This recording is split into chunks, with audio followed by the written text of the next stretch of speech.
klik like, share, dan jangan lupa subscribe. Bisa diselesaikan nggak sih akurasi data ini? Karena ini menyangkut nelayan, mungkin data perikanan dan garam itu untuk padi. Kemudian untuk Pak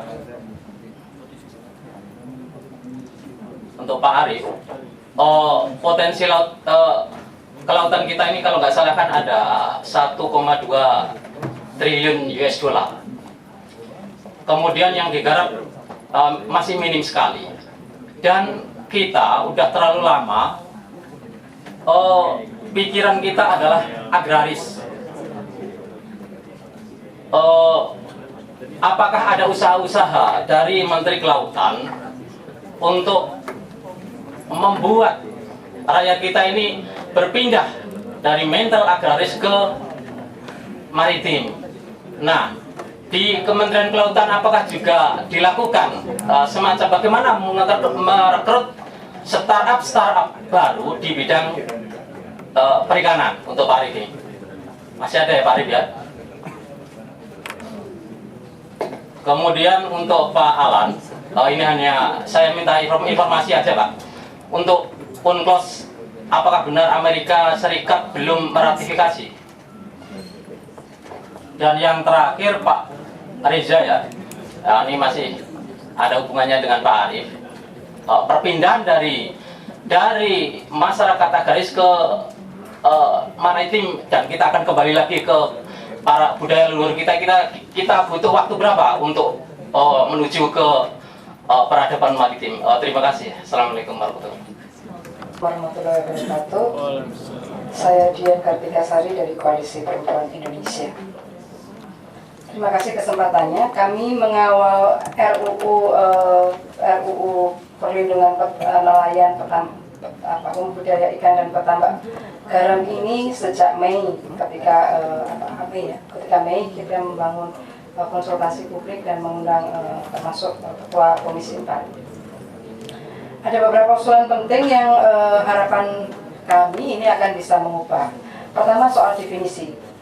Definisi tentang nelayan itu akan dipakai oleh semua pengambil kebijakan untuk menentukan sesuatu. Misalnya dalam hal perlindungan sosial, penentuan bantuan sosial, maka ketika menyebutkan siapa nelayan, maka akan mengambil definisi di dalam undang-undang tentang nelayan ini. Kalau definisinya nelayan adalah orang yang melakukan penangkapan ikan, maka itu akan mengeksklusi banyak sekali pihak, karena hanya melihat nelayan sebagai orang yang melaut, menangkap ikan. Maka saya sebenarnya, karena pada waktu penyusunan draft undang-undang perlindungan petani kami juga melakukan advokasi, usulan kami definisi tentang nelayan ini adalah diubah menjadi setiap orang yang menggantungkan hidupnya pada perikanan dan kelautan, sehingga laki-laki maupun perempuan bisa diakui di situ sebagai nelayan. Satu itu. Kemudian setelah itu baru bisa dibagi-bagi nelayan burung, nelayan tradisional, nelayan tangkap, nelayan pembudidaya ikan, nelayan petambak garam, dan nelayan pengolahan hasil ikan. Jadi, tapi rumusan yang dasarnya harus mengakui semua keberadaan nelayan yang sudah ada di sana. Ini karena kami benar-benar berkali-kali berdebat dengan KNP 2K gara-gara bantuan untuk nelayan ini, karena betul-betul mati kutu dengan definisi ini. Lalu saya setuju dengan Pak Direktur tentang perlindungan, tetapi dengan catatan. Perlindungan di aspek kehidupan, harapan saya bukan hanya aspek kehidupan itu pada saat dia usia produktif, tapi aspek kehidupan itu mencakupi siklus hidup mereka. Karena sejak dalam kandungan, lahir, dewasa, menjadi anak, dewasa, tua, sampai jadi lansia, mereka ada di situ dan mereka sebenarnya nelayan. Saya khawatir kalau perlindungan di aspek kehidupan ini hanya melihat dari pendidikan, hanya difokuskan anak, kesehatan hanya difokuskan pada nelayan, maka siklus itu tidak akan mencakupi seluruh siklus hidupnya. Dan ketika negara pada perlindungan kehidupan sesuai dengan siklus hidupnya, beban perempuan menjadi lebih berat.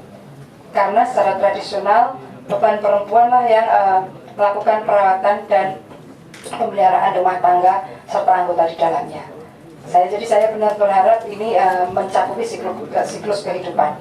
Kemudian